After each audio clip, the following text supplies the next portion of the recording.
bagaimana negara membiayai kegiatannya.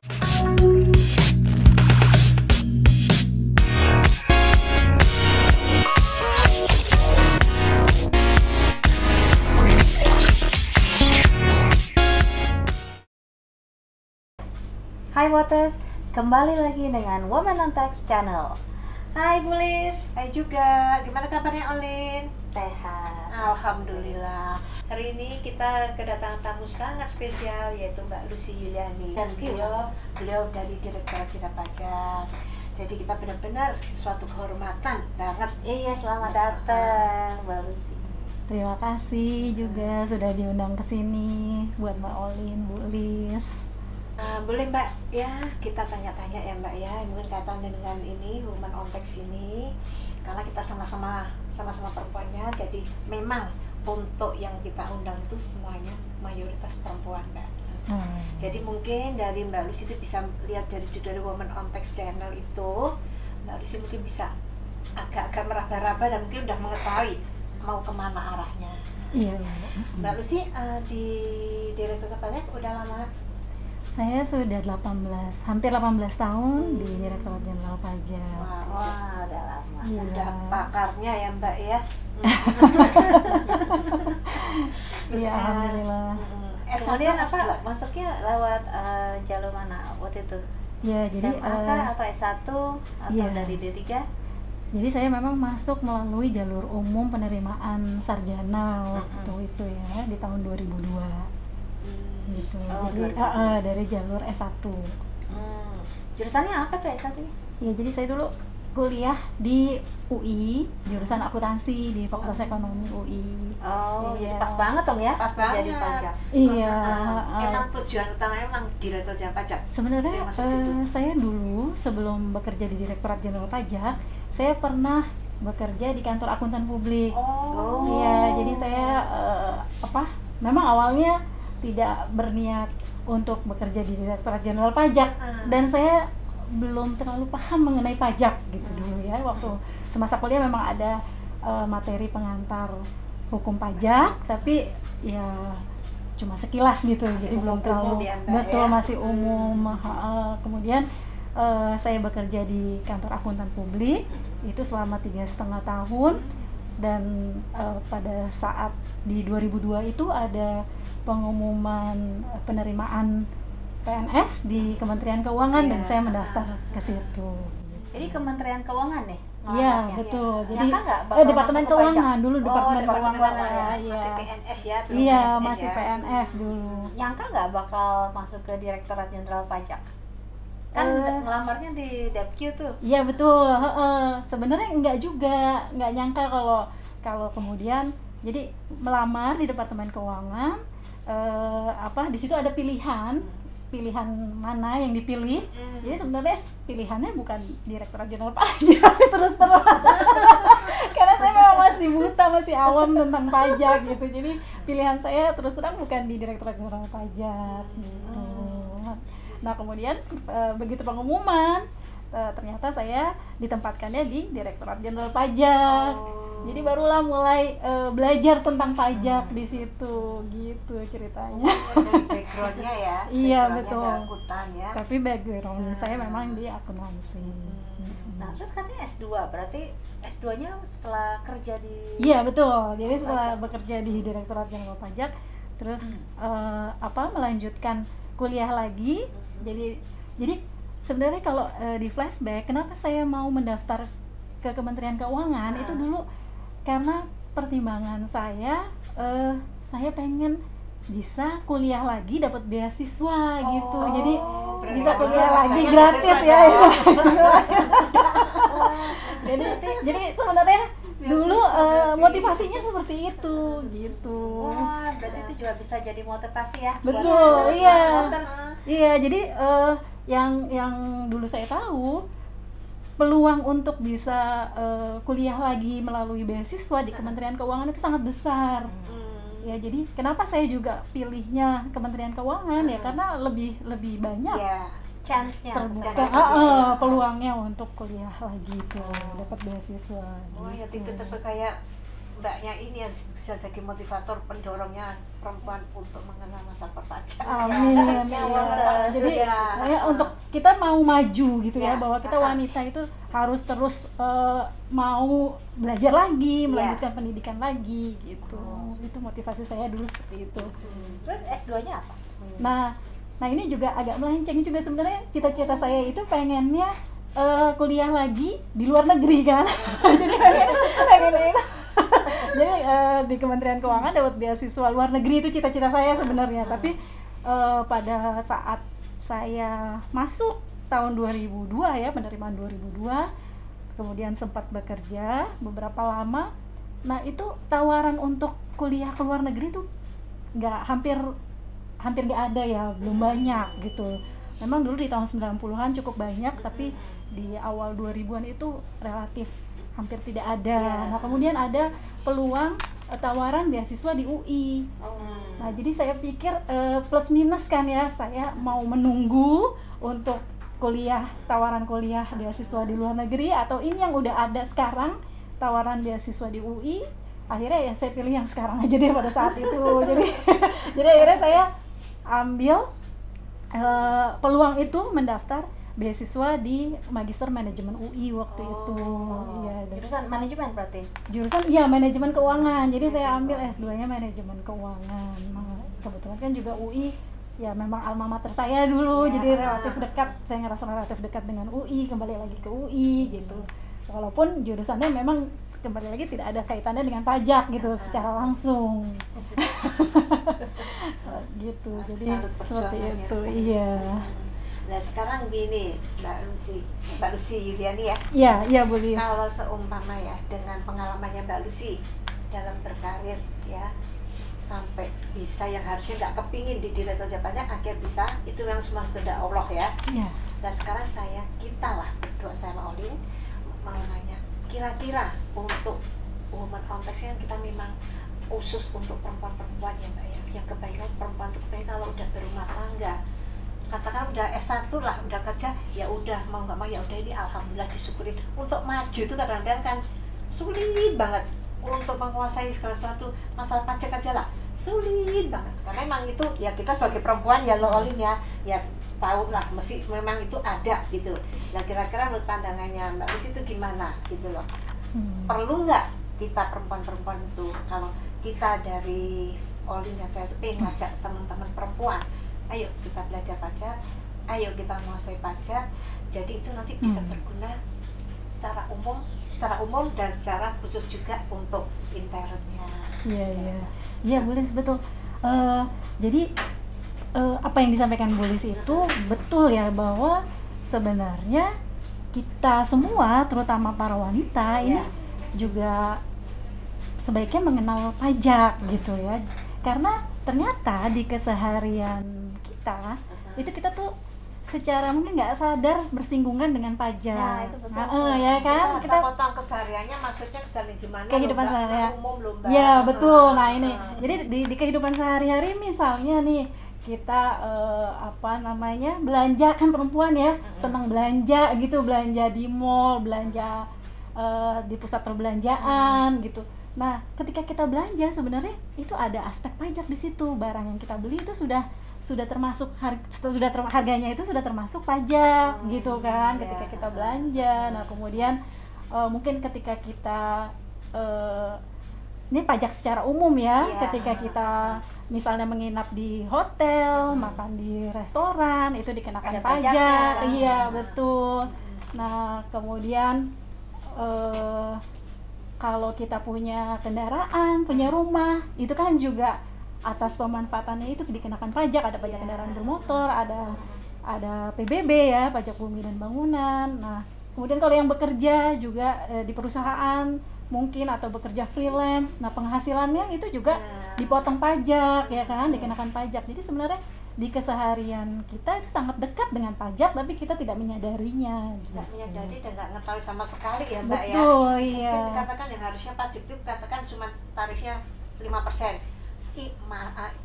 ya udah menjadi ya. Terus tahu kita karena ketidaktahuannya dikenain 7,5% kita Iya, kita bisa juga betul, begitu bisa juga kan, ya. betul Bu, begitu. Karena kita tidak tahu, iya, kita gitu. tidak paham. Nah, itu apakah sudah betul kan Ya. kita dipotong pajaknya sebesar itu gitu kan. Nah, itu sih saya setuju. Itu sih yang diperlukan, yang perlu diketahui oleh para voters ya. Jadi takutnya nanti tiba-tiba, oh saya dipajakin, oh ini kena pajak, ini kena pajak. Padahal dari mereka kecil kita udah memanfaatkan uang dari pajak itu dalam keseharian kita. Betul, iya. Jadi bukan hanya orang pajak atau orang yang bekerja dengan pajak kan yang perlu mengetahui tentang pajak, tetapi ya pada dasarnya semua orang itu bersinggungan dengan pajak, bahkan waktu mereka kecil lah. Iya, Iya, betul. Jadi sehari-hari kita sudah bersinggungan dengan pajak. Terus kenapa kita nggak cari tahu lebih dalam lagi ya pemahaman kita tentang pajak ini diperdalam lagi gitu. Nah, dengan cara apa? Memang pemahaman tentang pajak nggak cuma bisa diperoleh dari secara formal kan misalnya ya dengan sekolah tadi ya, sekolah yang khusus belajar tentang pajak misalnya di PKN STAN gitu kan, atau mungkin di universitas swasta atau negeri yang ada jurusan administrasi fiskal ya, jurusan pajak, itu secara formal. Bisa juga secara informal ya dengan mungkin lihat link YouTube yang terkait dengan pajak ya dari WOT ini misalnya atau bisa juga belajar sendiri atau ikut kursus, ikut brevet, ikut seminar. Nah, di situ baca artikel-artikel yang berkaitan dengan pajak. Bisa juga kita dapat informasinya, dapat pengetahuannya dari situ. Mbak Lucy, ini kan Mbak Lucy sekarang megang jabatan ya di Direktorat Jenderal Pajak.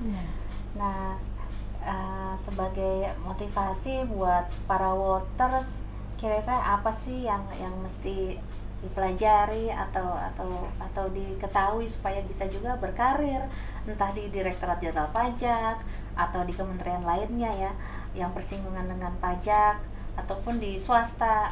Maksudnya kan biasanya kalau pajak ini kalau secara umum kan pasti orang nyangkanya banyaknya cowok ya. Ya misalnya di mana-mana ya yang accounting itu kan banyak juga tuh stafnya laki-laki. Nah, terus ini tiba-tiba Mbak Lucy kan sekarang punya jabatan cewek lagi, wah gitu kan, keren. Maksudnya gimana sih caranya dan motivasi apa yang bisa diberikan buat voters sih supaya bisa maju kayak Mbak Lucy? Iya, makasih Mbak Olin. Tadi kan sudah disampaikan Mbak Olin bahwa belum banyak wanita yang berkarir, mendapatkan peluang berkarir di ya mungkin di bidang accounting, di bidang pajak gitu. Itu memang saya akui seperti itu. Nah, makanya saya mengundang teman-teman nih, para voters ya, para teman-teman wanita untuk mau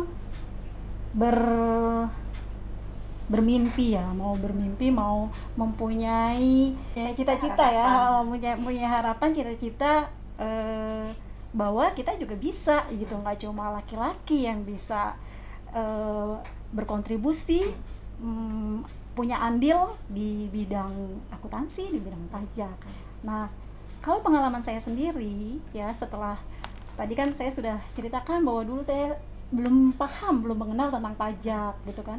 Begitu saya bekerja di Direktorat Jenderal Pajak, saya baru memahami gitu arti pentingnya pajak. Nah, ini juga jadi akhirnya jadi salah satu motivasi buat saya untuk saya akan all out gitu. Saya akan memberikan yang terbaik karena saya baru memahami pentingnya pajak bagi negeri kita ini gitu, bagi bangsa kita. Nah, ini juga yang mungkin bisa jadi motivasi juga buat teman-teman gitu kan. Apa sih kita harus paham tentang pajak, walaupun kita tidak harus bekerja di Direktorat Jenderal Pajak ya kan, bisa juga ada peluang karir dengan bekerja mungkin di kantor konsultan pajak, atau bisa juga bekerja di perusahaan sebagai staff accounting sekaligus staff pajaknya juga gitu kan. Itu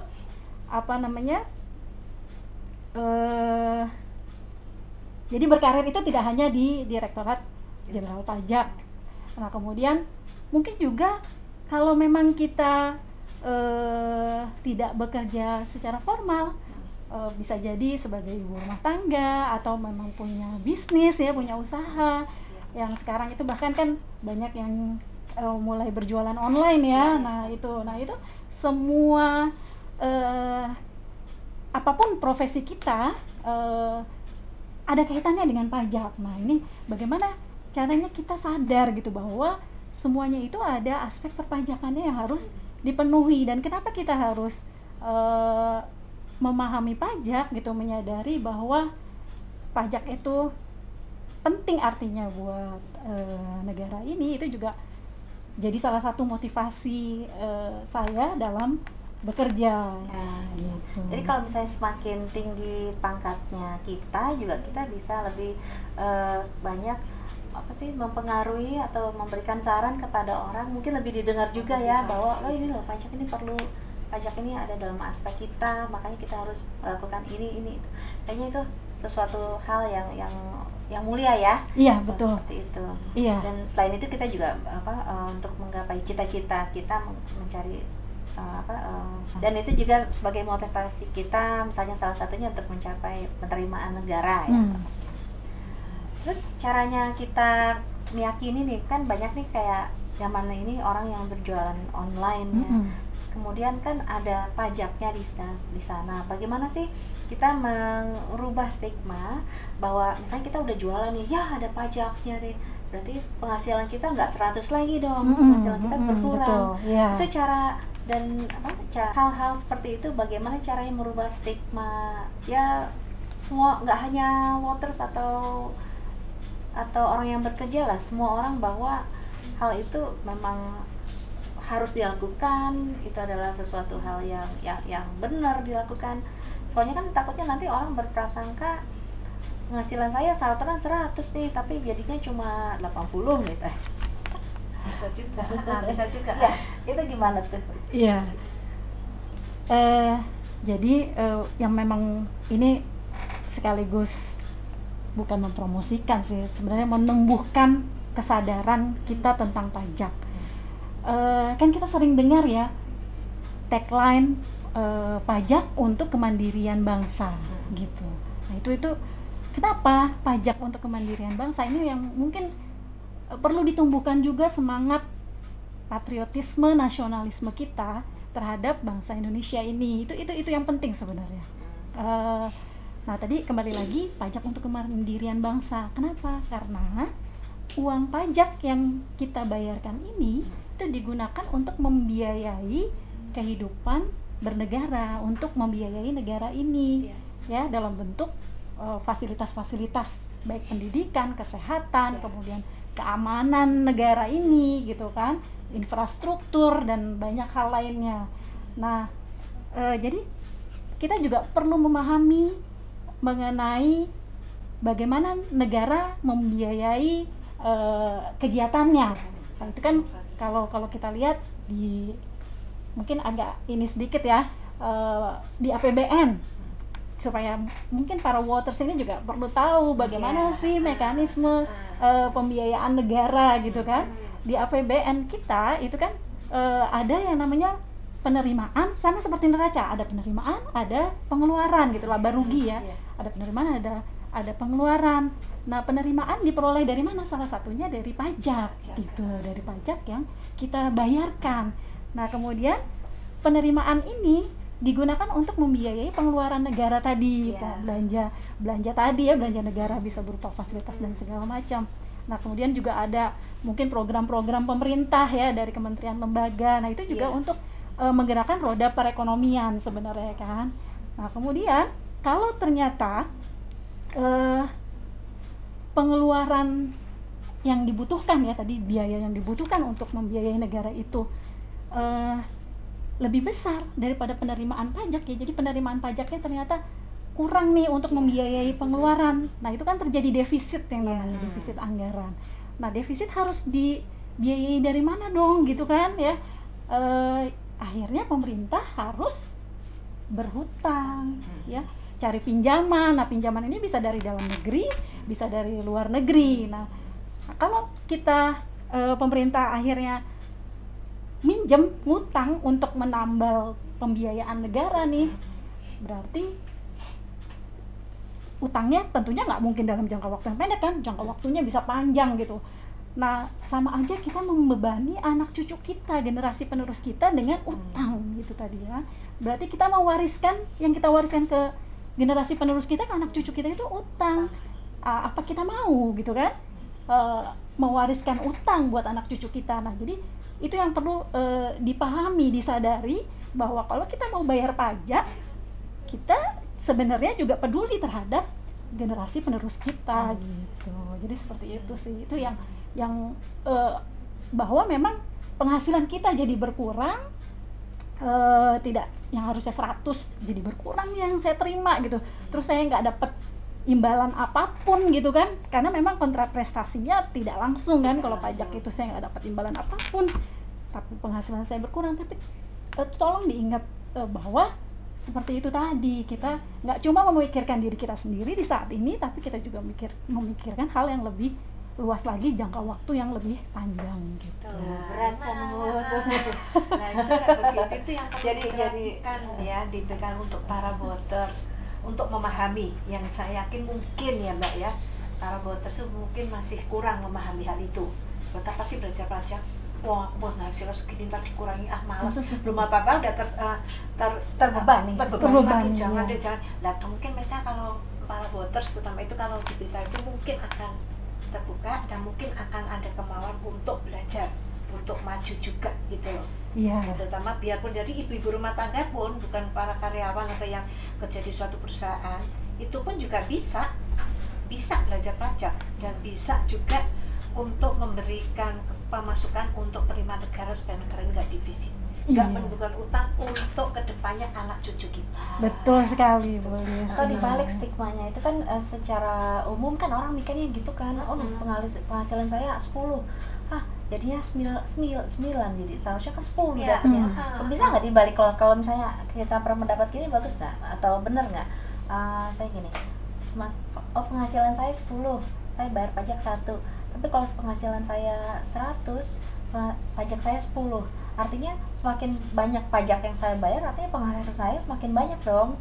Iya. Dan bangga atas hal itu.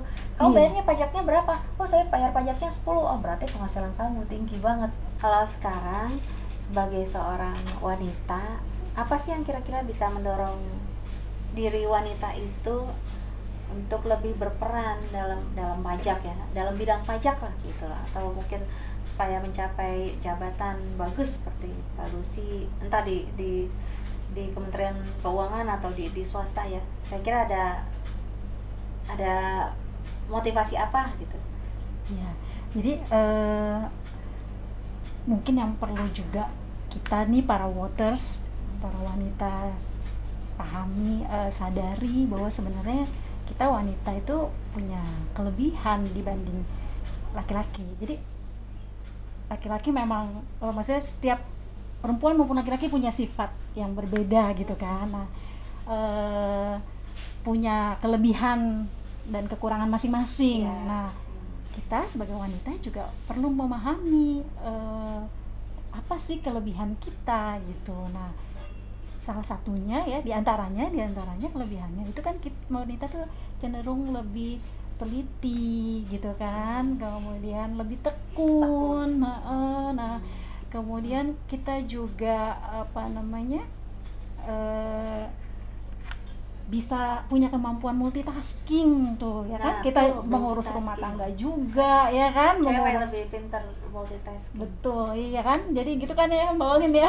Boleh kan kita ngurusi rumah tangga juga, kita berkarir juga gitu. Mungkin ada juga yang tetap ada punya usaha juga gitu. Nah, itu kemampuan multitasking yang kita miliki itu sangat baik untuk menunjang karir. Nah, kemudian wanita itu kan lebih good looking ya, enak dipandang gitu lah. Itu juga salah satu kelebihan kita tuh. Dan kemampuan komunikasinya relatif ya, biasanya juga lebih lebih baik gitu, karena biasa ngomong kan. Mungkin agak cerewet juga di rumah gitu kan. udah biasa jadi itu kelebihan yang sebenarnya juga menunjang di bidang karir mungkin, atau sebagai pengusaha gitu, yang terus coba kita terus asah supaya itu akhirnya menunjang dalam pekerjaan kita juga gitu. Meskipun sebenarnya cowok juga banyak juga kelebihannya kan. Betul. Dengan cara yang lain ya. Betul, dalam hal yang lain. Nah, itu lain. caranya yang wanita sudah dengan ya tips-tips ya, atau masukan dari Mbak Lucy ya. Seperti itulah caranya supaya bisa maju ya dalam bidang pajak. Iya, gitu. Mbak Lucy, makasih banyak ya atas semua masukannya, atas semua sarannya, atas semua pendapatnya mengenai voters, masalah ini semuanya kaitannya untuk perempuan, terutama untuk perempuan ya Mbak ya, terutama juga kalau untuk perempuan kayak Mbak Lucy yang udah menduduki suatu jabatan di Direktorat Jenderal Pajak, saya yakin, sangat yakin banget itu udah suatu keharusan ya, suatu keharusan yang udah mungkin di stabilo, mau nggak mau, enak nggak enak harus tahu dan harus mempelajari benar-benar apa itu perpajakan. Ibaratnya kayak kamus berjalan lah kalau bagi orang pajak ya Mbak ya, dengan jabatan itu, karena kan harus diberikan untuk ke anak buah. Tapi yang ini tuh mungkin nanti seperti tadi itu Mbak Lucy ngomong, saya tuh yang menggarisbawahi itu untuk voters yang kebetulan tidak sebagai karyawan tapi ibu rumah tangga. Jadi juga ibu rumah tangga yang juga punya usaha, juga mungkin sebagai atau bantu usaha suaminya punya usaha, jadi minimal bisa ngerti masalah perpajakan. Paling kecil lagi minimal kita mengetahui apa sih pajak. Kita coba asah deh seperti tadi itu Mbak Lucy ngomong, kita tuh perempuan ada kelebihannya deh, lebih luas, enak dilihat, ya kan? Lebih tekun, lebih teliti. Coba itu diasah kelebihan itu. Mungkin begitu ya Mbak Lucy ya. Makasih banget, pasti para voters semangat banget ya mau maju lewat pajak. Kemudian pasti ada sosok Mbak Lucy di sini, mereka juga ikut bangga ya sebagai voters. Wah, ada cewek yang ikut berhasil gitu ya, yang bekerja dalam bidang perpajakan. Amin. Dan makasih juga ya atas motivasinya tadi dan masukannya. Terima kasih atas undangannya, semoga bermanfaat ya buat kita semua, buat para voters, buat kita juga. Kita terus semangat untuk mengembangkan diri, kemudian memajukan bangsa dan negara ini juga. Oke, sampai berjumpa di podcast selanjutnya. Salam voters.